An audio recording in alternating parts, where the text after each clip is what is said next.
Telugu news 24/7 news కి స్వాగతం. ముందుగా హెడ్లైన్స్. పుల్స్ పర్సెప్షన్ ఆర్టీజీఎస్ పైన ముఖ్యమంత్రి సమీక్ష. రాష్ట్రాన్ని సంపూర్ణ డిజిటల్ అక్షరాస్యత కలిగిన రాష్ట్రంగా తీర్చిదిద్దాలని ఆదేశించిన చంద్రబాబు.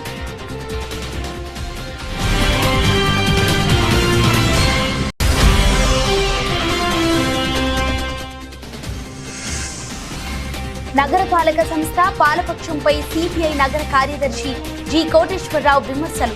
ప్రజా సమస్యల పరిష్కారంలో ఘోరంగా వైఫల్యం చెందిందని వ్యాఖ్య.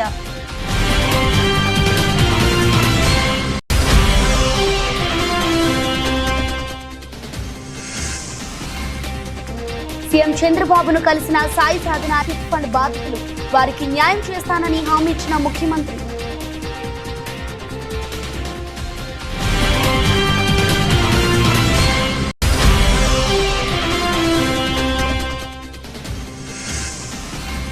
బడ్జెట్పై విమర్శలు గుప్పించిన ఆంధ్రప్రదేశ్ మహిళా సమైక్య ప్రధాన కార్యదర్శి మరియు అధ్యక్షురాలు. ఉచిత బస్సు పథకం ఊహలకే పరిమితమైందని ఎద్దేవా. ఏపీ అసెంబ్లీ బడ్జెట్ సమావేశాలు మంగళవారం ఉదయం 9 గంటలకు ప్రారంభమయ్యాయి. అలాగే 10 గంటలకు శాసన మండలి సమావేశాలు ప్రారంభమయ్యాయి. ఉభయ సభల్లో ప్రశ్నోత్తరాలు కొనసాగుతున్నాయి. ఈ సందర్భంగా 2025 నుండి 2026 బడ్జెట్పై ఏపీ ప్రభుత్వం ప్రకటన చేయనుంది.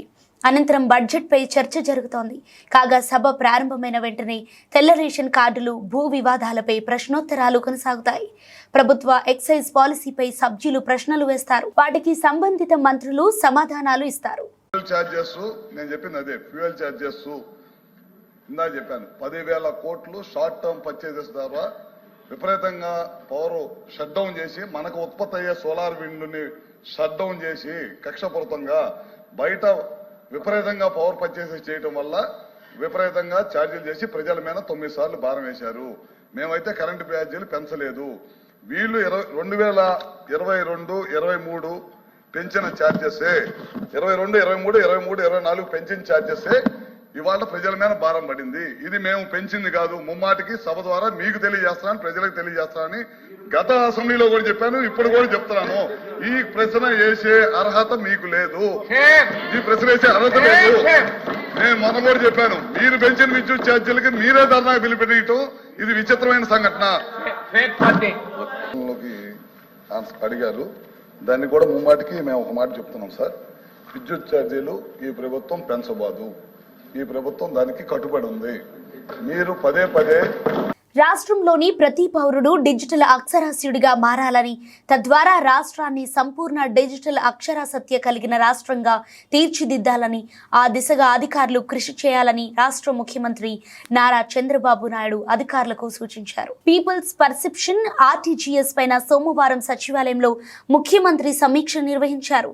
ఈ సందర్భంగా ఆయన మాట్లాడుతూ ప్రభుత్వం చేపట్టిన వాట్సాప్ గవర్నెన్స్ ప్రగతి గురించి సమీక్షించారు. రాష్ట్రంలో ప్రజలందరూ వాట్సాప్ గవర్నెన్స్ సులభంగా ఉపయోగించుకునేలా ప్రభుత్వం నుంచి ఏ సేవ కావాలన్నా అధికారులు కార్యాలయం చుట్టూ తిరగాల్సిన అవసరం లేకుండా కేవలం తమ ఫోన్లో వాట్సాప్ ద్వారా తమకు కావలసిన సేవలు పొందే అవకాశాన్ని ప్రభుత్వం వాట్సాప్ గవర్నెన్స్ ద్వారా కల్పిస్తోందన్నారు. దీనిపై ప్రజల్లో ఇంకా కొంత అవగాహన తక్కువగా ఉందని, ప్రజలందరూ సమర్థవంతంగా వాట్సాప్ గవర్నెన్స్ ను విరివిగా వినియోగించుకోవాలని చర్యలు తీసుకోవాలన్నారు. జిల్లా కలెక్టర్లందరూ ఈ బాధ్యత తీసుకొని తమ జిల్లాల్లో ప్రజల్లో వాట్సాప్ గవర్నెన్స్ ను పెద్ద ఎత్తున ఉపయోగించుకునేలా చర్యలు తీసుకోవాలన్నారు. సచివాలయ సిబ్బంది ద్వారా ఆయా ప్రాంతాల్లో దీని గురించి ప్రజల్లో అవగాహన పెంచే దిశగా చర్యలు తీసుకోవాలన్నారు. ఈ సమావేశంలో పురపాలక శాఖ మంత్రి పి నారాయణ, వ్యవసాయ శాఖ మంత్రి కె అచ్చెన్నాయుడు, హోంశాఖ మంత్రి వంగలపూడి అనిత, అటవీ శాఖ మంత్రి కొండపల్లి శ్రీనివాస్, ప్రభుత్వ ప్రధాన కార్యదర్శి కె విజయనంద, సీఎం కార్యదర్శులు ముద్దాడ రవిచంద్ర, పిఎస్ ప్రద్యుమ్న, రాజమౌళి, హోంశాఖ IT cell IG Srikanth, IG eagle RK Ravikrishna, CEO V Karuna, RTGS deputy CEO M Madhuri తదితరులు పాల్గొన్నారు. కూటమి ప్రభుత్వం అధికారంలోకి రాకమునుపు తాను ఇచ్చిన హామీలను, వాగ్దానాలను తుంగలో తొక్కిందని జై భీమ్రావ్ భారత్ పార్టీ వ్యవస్థాపకులు, ప్రముఖ హైకోర్టు న్యాయవాది జడ శ్రావణ్ కుమార్ విమర్శించారు. డిప్యూటీ సీఎం పవన్ కళ్యాణ్ హామీ ఇచ్చిన ఇంతవరకు సుగాలి ప్రీతి కుటుంబానికి న్యాయం జరగకపోవటమే దీనికి నిదర్శనమన్నారు. రాష్ట్రంలో ఎందరో మహిళలు, యువతులపై జరుగుతున్న అఘాయిత్యాలు, ఆకృత్యాల కూటమి ప్రభుత్వం బాధ్యత వహించాలన్నారు. నగరంలోని ఐలాపురం హోటల్ నందు న్యూ హబ్ ఫౌండేషన్ ఆధ్వర్యంలో రాష్ట్రంలో ఎందరో మహిళలు, యువతులపై జరుగుతున్న ఆకృత్యాలు, అఘాయిత్యాలను నిరసిస్తూ న్యాయం కోసం పోరాడుతున్న సుగాలి ప్రీతి కుటుంబ సభ్యుల మనోవేదనపై పాటను విడుదల చేశారు. ఈ కార్యక్రమంలో జై భీమ్ రావ్ భారత్ పార్టీ వ్యవస్థాపకులు, ప్రముఖ హైకోర్టు న్యాయవాది జడ శ్రావణ్ కుమార్ ముఖ్య అతిథిగా పాల్గొన్నారు. న్యాయం కోసం పోరాడుతున్న సుగాలి ప్రీతి కుటుంబ సభ్యుల మనోవేదనపై పాటను ఆయన లాంఛనంగా విడుదల చేశారు. రాష్ట్రంలో ఎందరో మహిళలు మిస్ అయ్యారని గతంలో జనసేన అధినేత, ప్రస్తుత డిప్యూటీ సీఎం పవన్ కళ్యాణ్ స్వయంగా ఆవేదన వ్యక్తం చేశారని, కానీ తాము అధికారంలోకి వచ్చిన తర్వాత మిస్ అయిన యువతలను ఇంకా ఎందుకు గుర్తించలేదని సూటిగా ప్రశ్నించారు. డిప్యూటీ సీఎం పవన్ కళ్యాణ్ హామీ ఇచ్చిన ఇంతవరకు సుగాలి ప్రీతి కుటుంబానికి న్యాయం ఎందుకు జరగలేదని నిలదీశారు. అందరికీ హృదయపూర్వకంగా నమస్కారం. ఎలక్ట్రానిక్ అండ్ ప్రింట్ మీడియా సోదరులకి, వేదికను పంచుకున్నటువంటి మిత్రులకు, రాజేష్కి, మల్లేశ్వరికి, సోదరుడికి, పర్సా సురేష్కి, అందరికీ కూడా హృదయపూర్వకంగా నమస్కారం తెలియజేస్తుంది. సుగాలి ప్రీతి మీద ఒక మంచి సాంగ్ రాశామండి. కొంచెం దాని మీద ప్రజలకు అవగాహన కల్పించేటువంటి బాధ్యత మీరు కూడా తీసుకోవాలి అని నన్ను రిక్వెస్ట్ చేసినప్పుడు ఖచ్చితంగా ఇది ఒక మంచి సందర్భం కూడా అని ఈ సాంగ్ బ్రోచర్ని లేకపోతే సాంగ్ని వాట్ ఎవర్ ఇట్ ఈస్ ప్రజల్లోకి తీసుకెళ్ళడానికి నా వంతు సహకారంగా, ఎందుకంటే న్యూ హోప్ ఫౌండేషన్ అంటే ప్రజలకి భవిష్యత్తు మీద ఆశ కల్పించేటువంటి ఒక ఫౌండేషన్. మనకి సమస్య వస్తేనే వెళ్ళటానికి కష్టమైపోయిన ఈ రోజుల్లో ఇంకొకరికి సమస్య వస్తే ఎప్పుడో 2017లో జరిగినటువంటి ఒక అమానవీయమైనటువంటి ఒక 14 సంవత్సరాల ట్రైబల్ పాప మర్డర్ని 2025వ సంవత్సరంలో ఇంకొక మహిళ టేకప్ చేసి తద్వారా ఒక పాటని ఒక 3 లక్షలు, 4 లక్షలు, 5 లక్షల రూపాయలు ఖర్చు పెట్టి చేసి ప్రజల్లోకి తీసుకువెళ్ళాలి అనేటువంటి ఒక పోరాటానికి ఖచ్చితంగా మనం కూడా ఒక చిన్నపాటి సహకారం అందించాలనేటువంటి సదుద్దేశంతో ఈరోజు ఈ ప్రెస్ మీట్లో మీ అందరితో మాట్లాడే అవకాశాన్ని తీసుకున్నాను. మిత్రులందరికీ తెలియని విషయాలు, స్టేజ్ మీద ఉన్న వాళ్ళకు కూడా తెలియని చాలా విషయాలు ఈరోజు నేను మీతో పంచుకోబోతున్నాను. బహుశా అది మీ పాలిటిక్స్ అనుకోండి, లేకపోతే లీగల్ అనుకోండి. 2017వ సంవత్సరంలో ఒక పాప కట్టమంచి రామలింగారెడ్డి అనేటువంటి ఒక స్కూల్లో 10వ తరగతి చదువుతున్నటువంటి ఒక పాప అనుమానాస్పద మృతిగా తల్లిదండ్రులకి ఫోన్ చేసినప్పుడు ప్రజా సమస్యల పరిష్కారంలో నగరపాలక సంస్థ పాలకపక్షం ఘోరంగా వైఫల్యం చెందిందని సిపిఐ నగర కార్యదర్శి జి కోటేశ్వరరావు విమర్శించారు. నగరంలో కలుషిత నీరు, డ్రైనేజీ సమస్య, దోమల బాధ విపరీతంగా ఉన్న పాలకులు పట్టించుకోవటం లేదని ఆయన విమర్శించారు. రాష్ట్రం అధికారంలో లేకపోవటం వల్ల నిధులు రావటం లేదని పాలక వైసీపీ పక్షం చెబుతున్న కుంటి సాకులు వారి చేతగానితనానికి నిదర్శనమని ఆయన వ్యాఖ్యానించారు. వామపక్షాల హయాంలో కాంగ్రెస్, తెలుగుదేశం రాష్ట్రంలో అధికారంలో ఉన్నప్పటికీ నగరానికి రావాల్సిన నిధులను రాబట్టి సమగ్ర అభివృద్ధి చేశామని కోటేశ్వరరావు గుర్తు చేశారు. ఎమ్మెల్యేలు, ఎంపీ నగర సమస్యలపై దృష్టి పెట్టి పరిష్కరించాలని, లేని పక్షంలో సిపిఐ తరపున పోరాటం చేస్తామని కోటేశ్వరరావు హెచ్చరించారు.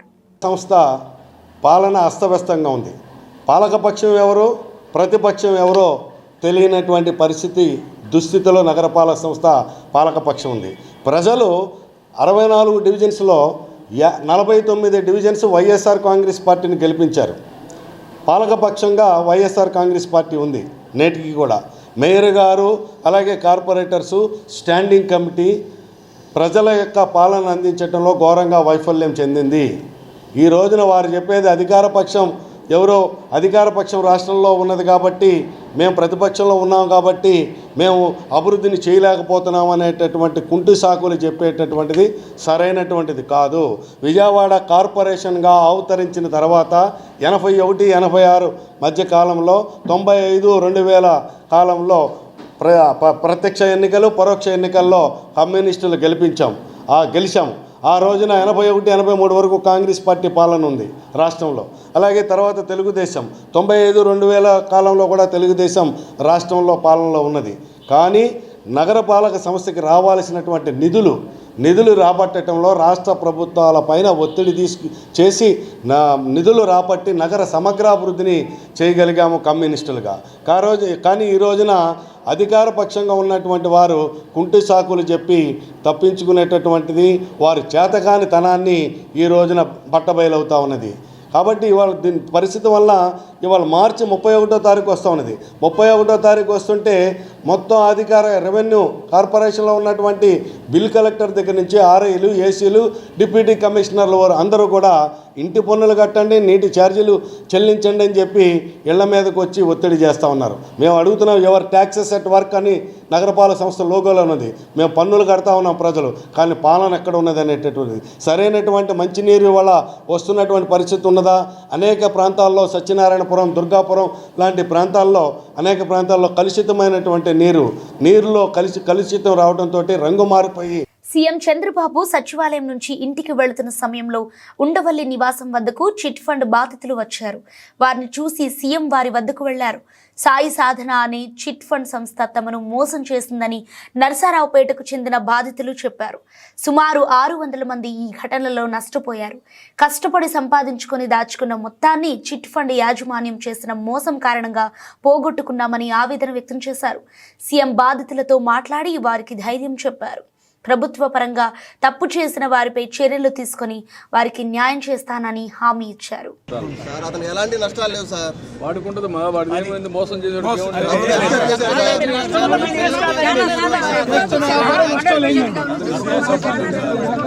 పోలీసు వాళ్ళు కూడా పోలీసులు దాన్ని ఎంత చేయాలో చేస్తారు. జైల్లో బ్రహ్మాండంగా ఇదైతున్నారు సార్, రాజభోగాల్లో రాజభోగాలతో. I will treat him properly. దాని గురించి మీకు సందేహం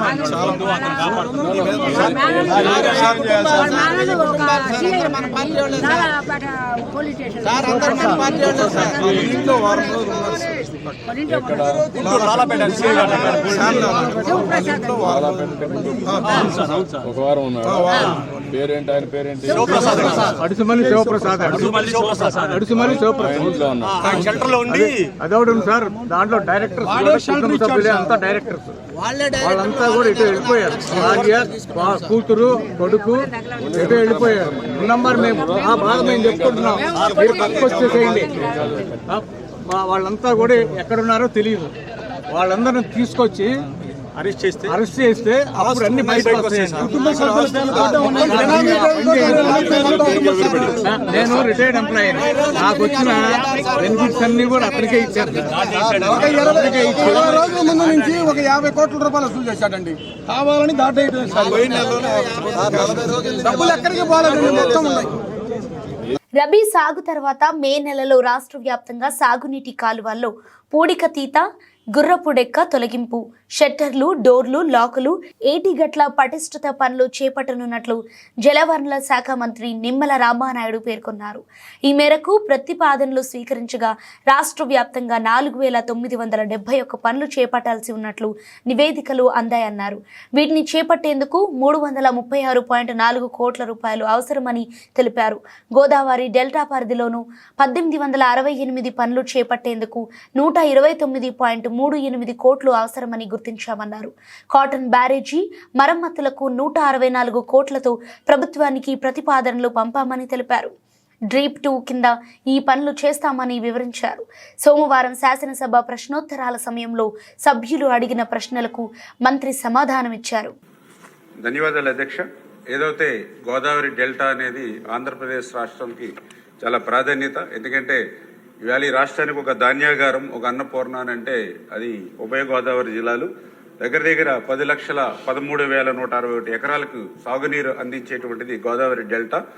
అయితే ఈ గోదావరి డెల్టాకు సంబంధించి నీటిపారుదల వ్యవస్థ సమర్థవంతంగా నిర్వహించాలనంటే ఖచ్చితంగా ప్రతి ఏడాది కూడా రబీ తర్వాత మెయింటెనెన్స్ అనేది, అంటే కాలువలు మూసివేత తర్వాత పనులు చేయడం అనేది అత్యంత ముఖ్యమైనటువంటిది నిర్వహణ అనేది మీకు కూడా తెలుసు అధ్యక్ష. దురదృష్టం ఏంటంటే గత 5 సంవత్సరాల పరిపాలనలో ఈ యొక్క మెయింటెనెన్స్ నిర్వహణ అనేది గాలి కొదిడేయడం వల్ల మరి యొక్క పరిపాలన అనేది విధ్వంసానికి గురవడం వల్ల వచ్చిన నష్టం ఏంటో ఇప్పుడే మీరు చెప్పారు. ఉదాహరణకే మీ నియోజకవర్గం ఏదైతే మనం అధికారంలోకి వచ్చిన తర్వాత చూస్తే మరి నీళ్లు ఇచ్చినా కూడా ఆఖరి ఎకరానికి వెళ్ళేటువంటి పరిస్థితి లేనిటువంటి స్థితిలో మీరు కూడా మీ ఉండి నియోజకవర్గంలో మీరు కూడా దాతల సహకారంతో రైతుల సహకారంతో ఆ రోడ్స్ ఏదైతే ఆ డ్రైన్స్ కాలువలు ఏవైతే ఉన్నాయో ఆ వీడ్ రిమూవల్ అన్ని కూడా మరి మీ సొంత ఖర్చులతో చేసి నీరు ఆ రైతుల దగ్గరికి తీసుకెళ్లేటువంటి పరిస్థితి వచ్చింది అని అంటే గత 5 సంవత్సరాల్లో ఈ నిర్వహణ అనేది ఎంత విధ్వంసానికి గురైందో మీ నియోజకవర్గం కూడా ఒక ఉదాహరణ అధ్యక్ష. అంటే ఈ రకంగా అంటే ఏదైతే ఈ యొక్క మెయింటెనెన్స్ కు సంబంధించి మనకు తెలుసు అధ్యక్ష, ఏదైతే ప్రవాహానికి అడ్డంగా ఉండేటువంటి ఈ వీడ్ ఏదైతే ఉందో దాన్ని రిమూవ్ చేయడం, అదేవిధంగా ఏదైతే పూడికి ఏదైతే మట్టి ఏదైతే ఉందో డీసిల్టింగ్ అది తీయడం, 3 ఏదైతే లాకులు గేట్లు రోప్స్ ఏవైతే ఉన్నాయో వీటిని మెయింటెనెన్స్, అదేవిధంగా రిపేర్స్. మరి ఏదైతే మనం ఇప్పుడే చెప్పాం లాస్ట్ 5 years లో ఎక్కడ కూడా ఒక డ్రైన్ లో కానీ ఒక కాలువలో కానీ ఒక రిజర్వాయర్ లో కానీ ఒక చెరువులో కానీ ఒక తట్ట మట్టి కూడా ఎక్కడ తీనిటువంటి పరిస్థితి దుస్థితి అధ్యక్ష. అదేవిధంగా ఏదైతే ఇప్పుడు మనం చెప్పాం ఏదైతే లాక్స్ కానీ డోర్స్ కానీ రోప్స్ కానీ మరామతుల మాట నుంచి కనీసం గ్రీజ్ పెట్టి మెయింటెనెన్స్ చేయలేనిటువంటి స్థితి కూడా గత 5 సంవత్సరాల్లో చూసాం. దాని ఫలితం కూడా ఒక గుండ్లగమ్మ గేట్ కొట్టుకుపోవడం కానీ, ఒక పులిచింతల గేట్ కొట్టుకుపోవడం కానీ, ఒక అన్నమయ్య ప్రాజెక్టు కొట్టుకుపోవడం అనేటువంటి పరిస్థితి. రాష్ట్ర బడ్జెట్ మహిళలను పూర్తిగా వంచిందని ఆంధ్రప్రదేశ్ మహిళా సమైక్య ప్రధాన కార్యదర్శి పంచదార్ల దుర్గంబ అధ్యక్షురాలు ఓర్సు భారతి విమర్శించారు. మహిళలకు ఆకర్షణీయ వాగ్దానాలిచ్చి అధికారంలోకి వచ్చిన కూటమి ప్రభుత్వం అమలు చేయకపోవటాన్ని వారు తప్పుబట్టారు. మహిళా శక్తి పథకం మాయమైందని, ఉచిత బస్సు పథకం ఊహలకే పరిమితమైందని ఎద్దేవా చేశారు. ఏపీ మహిళా సమైక్య నగర కౌన్సిల్ సమావేశం దాసరి భవన్లో నిర్వహించారు. సమైక్య నగర అధ్యక్షురాలు ఓర్సు భారతీయ అధ్యక్షతన జరిగిన ఈ సమావేశానికి నగర ప్రధాన కార్యదర్శి పంచదార్ల దుర్గాంబ నేతృత్వం వహించారు. ఈ సందర్భంగా వారు మాట్లాడుతూ మహిళలకు ఇచ్చిన వాగ్దానాలను అమలు చేయటంలో కూటమి ప్రభుత్వం ఘోరంగా విఫలమైందని ధ్వజమెత్తారు. మహిళా శక్తి పథకానికి బడ్జెట్లో నిధులు కేటాయించలేదని, ఉచిత బస్సు పథకం ప్రస్తావన బడ్జెట్లో లేకపోవటం శోచనీయమన్నారు. అమ్మఒడి పథకానికి పేరు మార్చి అధికారంలోకి వచ్చాక ఫీజు రియంబర్స్మెంట్ చేయకపోవడంతో విద్యార్థుల చదువులు ఆగిపోయే పరిస్థితి ఏర్పడిందని ఆందోళన వ్యక్తం చేశారు. మీ ఆర్థిక సంవత్సరానికి విద్యారంగానికి 25,000 కోట్ల రూపాయలు కావాల్సి ఉండగా కేవలం 9,400 కోట్లు కేటాయించి చేతులు దులుపుకున్నారని మండిపడ్డారు. దీపం పథకాన్ని కుదించారని, డ్వాక్రా మహిళలకు 10 లక్షలకు 0 వడ్డీ రుణాలు ఇస్తామన్న మాట నిలబెట్టుకోలేకపోయారని ధ్వజమెత్తారు. ఎన్నికల వాగ్దానాలు అమలు చేయకపోతే మహిళా సమైక్య తరపున పోరాటం చేస్తామని వారు హెచ్చరించారు. మన రాష్ట్ర ప్రభుత్వం ఎన్నికల ముందు అనేకమైన వాగ్దానాలు చేయటం జరిగింది. కానీ నిన్నగాక మొన్న బడ్జెట్లో 2025-26 బడ్జెట్లో మాత్రం మహిళలకు ఎలాంటి నిధులు కూడా పూర్తిగా కేటాయించలేని పరిస్థితి. దానిలో ముఖ్యంగా మహిళా శక్తి పథకం అనేది మనకి ఇవ్వటం జరిగింది. అదేంటంటే ఇంట్లో ఉన్న ప్రతి మహిళకు కూడా 1,500 ఇస్తామని చెప్పి 19 సంవత్సరాలు దాటి 59 సంవత్సరాల లోపు ఉన్నవారు అందరికి కూడా 1,500 రూపాయలు ఇస్తామని చెప్పి చెప్పడం జరిగింది. దాని గురించి మనకి బడ్జెట్లో అసలు ఆ ఊసే ఎత్తలేదు. అలాగే ఉచిత బస్సు అని చెప్పేసి చెప్పడం జరిగింది. కానీ మరి సంవత్సరం అవుతున్నా కానీ ఇప్పటి వరకు కూడా ఉచిత బస్సు అమలు కాని పరిస్థితి. అలాగే ముఖ్యంగా మనకి పిల్లలకి అమ్మ ఒడి ఇవ్వటానికి జగన్ ప్రభుత్వంలో అమ్మ ఒడి పేరున ప్రతి పిల్లలకు కూడా 15,000 ఇవ్వడం జరిగింది. అదే చంద్రబాబు నాయుడు గారు వచ్చి నేను ఒక్కళ్ళకి కాదు, ఇద్దరికి కాదు, 9 పిల్లలు ఉన్నా సరే నేను 60,000 ఇస్తానని చెప్పి ఆయన ప్రకటన చేయడం జరిగింది. కానీ అది గత సంవత్సరం ఎలక్షన్ల సందర్భంగా జగన్ ప్రభుత్వం ఓడిపోవటం వల్ల వారు ఇవ్వలేదు. మరి తెలుగుదేశం ప్రభుత్వం వచ్చిన తర్వాత వీరు ఇవ్వలేని పరిస్థితి ఇప్పుడు దాపురించింది. దానివల్ల అనేక మంది విద్యార్థులు ఫీజులు కట్టుకోలేక నానా ఆగచాట్లు పడే పరిస్థితి. దీనిలో కూడా దాదాపు 20,000 కోట్ల రూపాయలు మనకి అవసరం అయితే పూర్తిగా 9,400 కోట్ల రూపాయలు బడ్జెట్లో పెట్టడం మాత్రమే జరిగింది. అంటే మరి పిల్లలకు ఎంతమంది పిల్లలకి ఇవి రావో, రేపు ఏ ఆధారాలు పెడతాడో, మళ్ళీ ఒకవేళ రేషన్ కార్డు లేదనో, లేక కారు ఉందనో, ఇది ఉందనో, ఇలాగా ఒక్కొక్కరు ఒక్కొక్క రకంగా కట్ చేసి పిల్లల్ని ఇబ్బంది పడే పరిస్థితి. ఇప్పుడు పోయిన సంవత్సరం అలా, మళ్ళీ ఇప్పుడు జరగబోయే సంవత్సరానికి కూడా మనకి పిల్లలకి మళ్ళీ ఇవ్వాలి. మరి ఇది ఎంతవరకు ఇస్తారనేది కూడా ఎంతవరకు తెలియని పరిస్థితి. అలాగే ముఖ్యంగా దీపం పథకం, గతంలో దీపం పథకం ఉన్న వాళ్ళందరికీ కూడా, రేషన్ కార్డు ఉన్న వాళ్ళందరికీ కూడా ఉచితంగా గ్యాస్ ఇస్తానని. ఔషధ మొక్కలు, సుగంధ మొక్కల ఉత్పత్తిదారులు, కొనుగోలుదారులను ఒక వేదికపైకి తీసుకొచ్చి వారి మధ్య అవగాహన కల్పించి మార్కెట్ అవకాశాలను కల్పించే లక్ష్యంతో బయర్స్ సెల్లర్స్ మీట్ను నిర్వహించినట్లు biodiversity medicinal plants consultant doctor B N Brindavanam తెలిపారు. ఔషధ మొక్కల లభ్యతను పెంచడం కోసం అంతర్జాతీయ విపణికి అనుగుణంగా నాణ్యమైన మొక్కల ఉత్పత్తిపై అవగాహన కల్పించేందుకు ఈ వేదిక దోహదపడుతుందని చెప్పారు. AP medicinal and aromatic plants board Vijayawada ఆధ్వర్యంలో advancing trade opportunities with speed of doing business state level medicinal buyer sellers మీట్ను గాంధీనగర్లోని హోటల్ ఐలాపురంలో నిర్వహించారు. ఈ మీట్లో biodiversity medicinal plants consultant doctor B N Brindavanam మాట్లాడుతూ national medicinal plant board, ministry of Ayush, government of India వారు forward and backward linkage in supply chain of medicinal plants integrated component కింద సభలు వివిధ రాష్ట్రాల్లో నిర్వహిస్తోందన్నారు.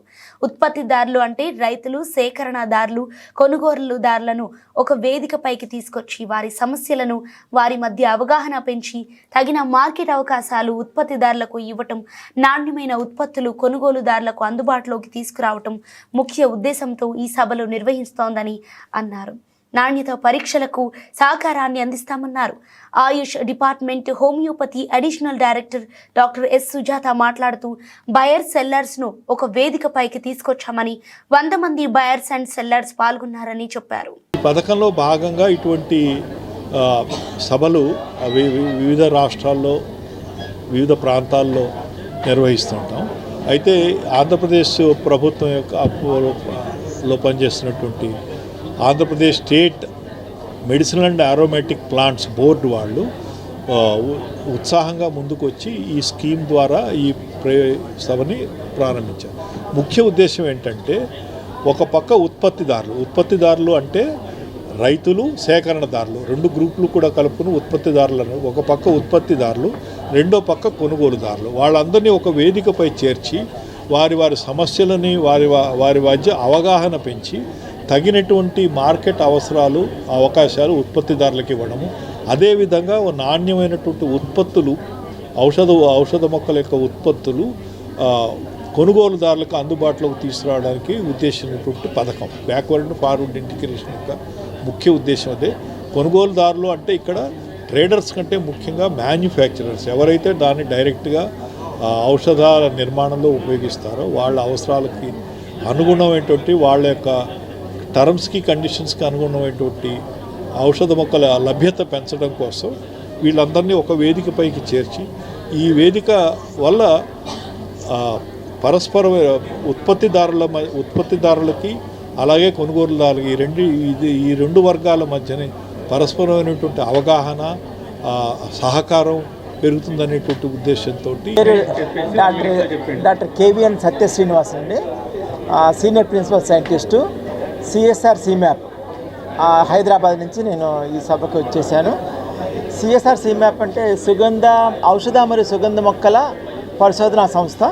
ఇది హైదరాబాద్లో ఉంది. ఇది ministry of science and technology కిందకు వస్తుంది. CSIR organisation. ఇది తెలుగు రాష్ట్రాల్లో, ఆంధ్రప్రదేశ్లోను, తెలంగాణలోను రైతులకి నాణ్యమైన ఔషధ మరియు సుగంధ మొక్కల పంపిణీ మరియు వాటిని సాగు చేసుకునే పద్ధతులు, ఆ తర్వాత వాళ్ళకి ట్రైనింగ్ ప్రోగ్రామ్స్, ఈ ఔషధ సుగంధ మొక్కలు ఏమిటి, దాని యొక్క ఉపయోగాలు ఏంటి, దాని మార్కెట్ ఎట్లా చేసుకోవచ్చు, దాని క్వాలిటీ ఆస్పెక్ట్స్ ఏంటి, ఇటువంటి వాటి మీద అవగాహన సదస్సులు మేము చేస్తూ ఉంటామండి. సో ఈ 2 రాష్ట్రాల నుంచి రైతులు, ఇటు కొనుగోలుదారులు, ఉత్పత్తిదారులు, కొనుగోలుదారులు మా సంస్థని సంప్రదిస్తూ ఉంటారు. ఎలా ఈ ఉత్పత్తి చేయాలి, వీటిలో కొత్త వంగడాలు ఏంటి, అధిక దిగుబడినిచ్చే వంగడాలు ఏంటి, ఏ వాతావరణ పరిస్థితులకి ఔషధ మొక్కలు అనుకూలము, వీటి మార్కెట్ ఎలా అని మా దగ్గరికి వచ్చి సందేహాలు నివృత్తి చేసుకుంటుంటారు. అలాగనే కొనుగోలుదారులు కూడా నాణ్యమైన ఉత్పత్తి ఎక్కడ దొరుకుతుంది, నాణ్యమైన ఉత్పత్తి క్వాలిటీ దాంట్లో నాణ్యమైన ఎలా. ఎన్టీఆర్ జిల్లా ఇబ్రహీంపట్నంలోని 7th డే అడ్వెంటిస్ట్ హై స్కూల్లో సైన్స్ ఫెయిర్ను నిర్వహించారు. ఈ కార్యక్రమానికి sigma 9 aerospace and defence research centre advisory board chairman Muralikrishna, Indian film city founder chairman Vamsi Lakkaraju అతిథులుగా విచ్చేశారు. విద్యార్థులు తయారు చేసిన పలు మోడల్స్ను ఆసక్తిగా తిలకించారు. విద్యార్థులు తాము తయారు చేసిన మోడల్స్ గురించి వివరించారు. ఈ సందర్భంగా మురళీకృష్ణ మాట్లాడుతూ విద్యార్థులు తయారు చేసిన మోడల్స్ను చూస్తుంటే వారు ఉన్న సృజనాత్మకత కనిపిస్తోందన్నారు. విద్యార్థుల ప్రతిభ చూస్తుంటే భవిష్యత్తులో వారు శాస్త్రవేత్తలు, నాయకులుగా ఎదుగుతారని తెలిపారు. తమ సంస్థ తరపున ప్రతి ఏడాది ఈ స్కూల్కు సహకారాన్ని అందిస్తామని చెప్పారు. Indian film city founder chairman Vamsi Lakkaraju మాట్లాడుతూ పాఠశాల వాతావరణం, ఇక్కడి సిబ్బంది, పిల్లలు తయారు చేసిన మోడల్స్ ఎంతో నచ్చాయని అన్నారు. ఉత్తమ మోడల్స్కు బహుమతులు అందించనున్నట్లు చెప్పారు. తమ పాఠశాల అభివృద్ధి కోసం ₹1 కోటి కేటాయించినందుకు కృతజ్ఞతలు తెలిపారు. My name is Murali Krishna. I am Chairman, Advisory Board, Sigma 9 Aerospace and Defense Research Center. It has centers all over India. Head office is also in Hyderabad. We have branch offices in different parts of the country. We came here to celebrate and also inaugurate the science exhibition of 7th Day Adventist School, Ibrahimpatnam. Students from LKG to 9th have participated in today's exhibition. They have done some wonderful exhibits, created some wonderful and creative exhibits.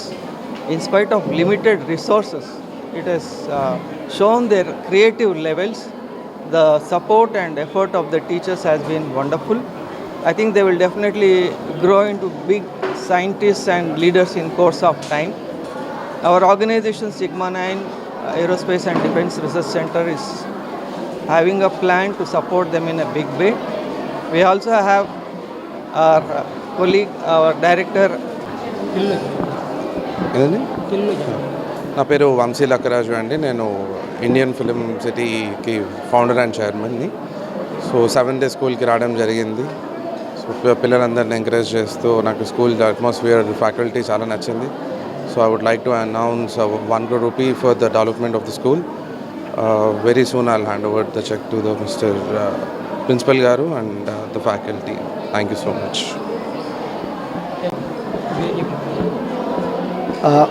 J. David Mark, the principal of 7th Day Adventist High School, Ibrahimpatnam.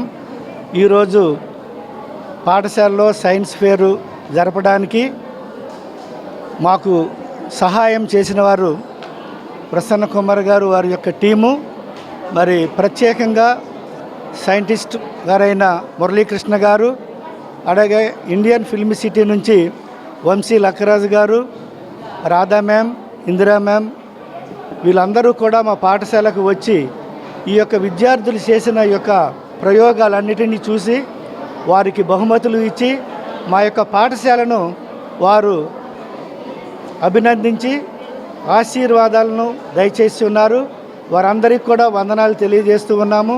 మరి ప్రత్యేకంగా మా యొక్క పాఠశాలను అభివృద్ధి పరచాలి అని మరి పెద్దలైన వంశీ లక్కరాజు గారు ఆర్థికంగా పాఠశాలకు సహాయం చేస్తానని చెప్పి ఉన్నారు.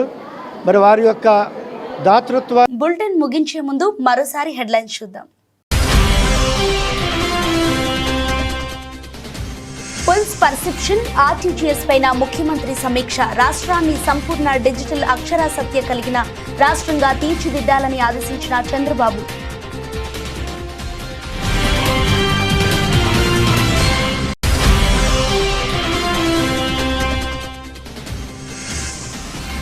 నగరపాలక సంస్థ పాలపక్షంపై సిపిఐ నగర కార్యదర్శి జి కోటేశ్వరరావు విమర్శలు.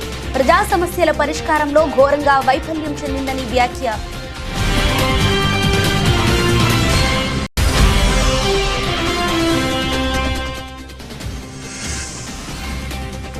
సీఎం చంద్రబాబును కలిసిన సాయి సాధన చిట్ ఫండ్ బాధితులు వారికి న్యాయం చేస్తానని హామీ ఇచ్చిన ముఖ్యమంత్రి.